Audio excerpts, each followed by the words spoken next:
때를 얻든지 못 얻든지 항상 말씀을 전파하라. 너는 말씀을 전파하라. 때를 얻든지 못 얻든지 항상 대비하라. 모든 오래 참음과 교리로 견책하고 책망하며 권고하라. 디모데후서 4장 2절. 하나님께서 하나님의 사람들에게 권면을 뛰어넘어 강력하게 명령하시는 것은 하나님과 그분의 말씀을 전파하라는 것이다. 그분의 뜻이 그렇다면 당연히 하나님의 사람들은 그분의 말씀에 순종해야 한다. 그분의 말씀을 받들어 순종하는 방법은 매우 다양할 것이다. 각자가 맡은 바 은사대로 쓰임을 받으면 된다. 특별히 이 교회 시대에는 복음을 들고 나가 거리에서 설교를 하든지 개인 구령을 하든지 다양한 방법으로 하나님의 말씀을 전파할 수 있다. 그런데 이 일이 그처럼 쉬운 것은 아니다. 각 사람의 마음가짐에 달려 있겠지만 여러 가지 이유로 망설여지고 선뜻 용기를 내지 못하는 일이 바로 하나님의 말씀을 선포하는 일이다. 이 일은 영적인 일, 즉 영적 전쟁이기 때문에 그렇다. 그리스도인이라면 누구라도 고의적인 싸움을 좋아할 리가 없다. 거듭나지 않은 이 세상 사람들 중에는 호전적인 사람들이 없지 않지만 거듭난 그리스도인들은 선한 양심을 유지하려고 애쓰는 사람들로서 그런 부류의 사람들과는 마음가짐이 다르다. 그러므로 오히려 싸움을 피하고 싶은 것이 정상적인 그리스도인의 마음가짐이다. 주는 전사시요 주는 그분의 이름이로다.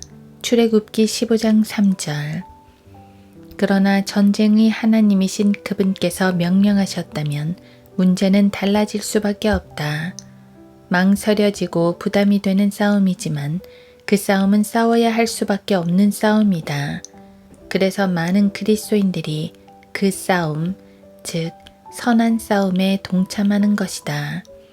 많은 지체들이 치열한 싸움을 하는 동안 자신은 손을 놓고 있으면 방관자가 되고 주님으로부터 책망을 받을 수밖에 없다. 그러니 싸움을 싫어하는 그리스도인이라고 해서 점잖은 채 하며 입을 다물고 영적 전쟁마저 피하려고 한다면 그 결과는 구약 성경에 기록된 요나와 같은 모습으로 발견될 것이다. 일어나 저 큰 성읍 니느웨로 가서 내가 너에게 명하여 전파하라고 한 것을 그 성읍에 전파하라 하시니 요나 3장 2절. 요나는 분명히 하나님으로부터 전파하라는 명령을 받은 사람이었다.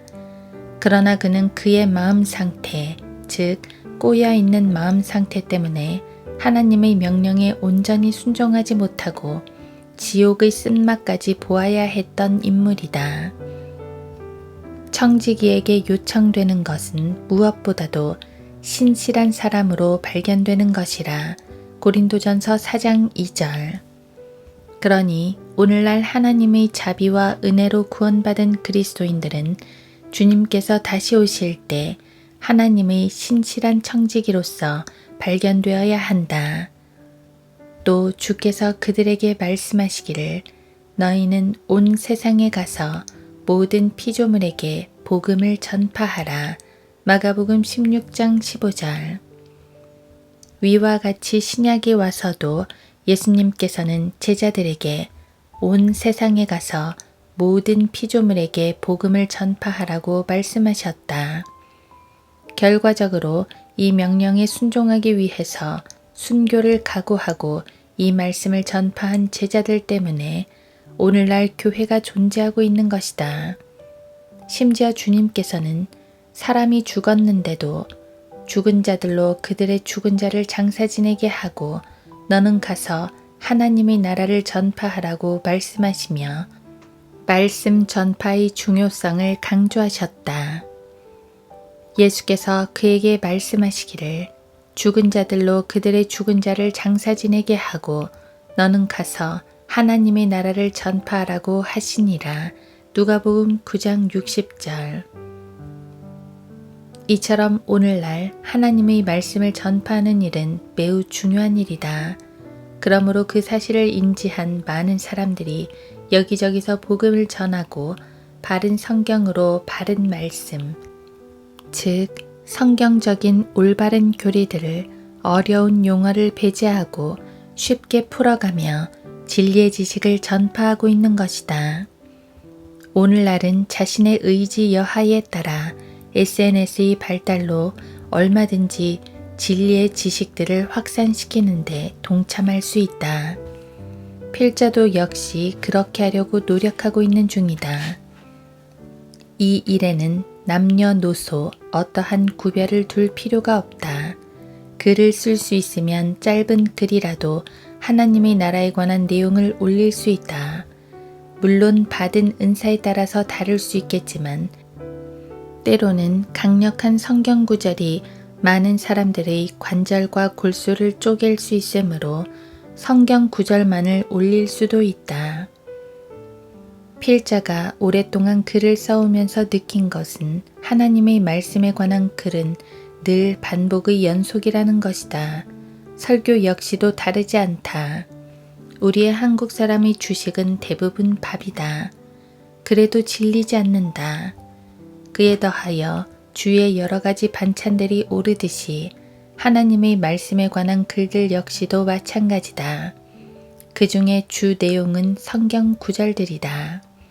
성경 구절은 어떠한 설득력 있는 사람의 구변이나 글귀보다 훨씬 더 강력한 능력의 말씀이기에 늘 인용하게 되는 것이다. 그보다 더한 능력 있는 글귀는 있을 수 없다. 그러므로 시간이 걸리더라도 글 중에 인용된 성경 구절 등을 다 읽는 것이 영적으로 큰 도움이 된다. 또한 주장하는 내용들이 성경 구절에 따라서 늘 같을 때가 있는데 이것은 말씀 자체가 그러하기에 당연한 것이다. 그리하여 같은 내용을 반복하게 되는 것이다. 거기에는 아무런 문제가 없다. 그러므로 필자는 글을 쓰는 데 있어서 필요한 글귀들에 대한 내용을 따로 그 리스트를 만들어 놓고 필요할 때마다 그 리스트에 있는 글들을 가져다 쓰곤 한다. 이것은 필자가 고안해낸 필자만의 방법이다. 그러므로 필자의 글을 자주 읽는 독자라면 눈에 익은 문장들이 많이 등장할 것이다. 이것은 많은 글을 쓰다 보니 시간을 절약하기 위한 필자의 고유한 방법 중 하나이다. 필자가 글을 쓰는 목표는 너는 말씀을 전파하라.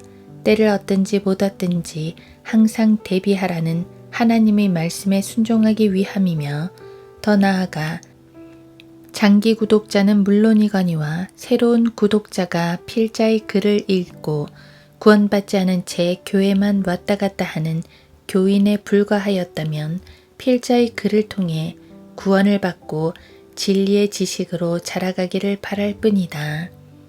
그러므로 필자의 글은 정식으로 제출되는 논문이나 공식 문서가 아니므로 쉽게 또는 자유롭게 쓰는 것이다. 필자는 지금까지 필자의 개인 블로그를 통해 메인 글을 포스팅하면서 같은 글을 페이스북에도 올리고 있다. 어느 쪽을 보든 내용은 같은 내용이다. 이처럼 하나님의 말씀은 다양한 방법으로 전파되어 지금까지 이르고 있다. 오늘날과 같이 양심이 화인맞은 시대에 하나님의 말씀을 강력하게 선포하는 지체들이 더 늘어났으면 좋겠다. 내가 계시를 따라 올라가서 이방인들 가운데서 전파한 복음을 그들 앞에 제시하였으되 유명한 사람들에게 따로 전한 것은 어떻게 하든지 내가 달려가야 할 일과 달려갔던 일들이 헛되지 않게 하려 함이라. 갈라디아서 2장 2절.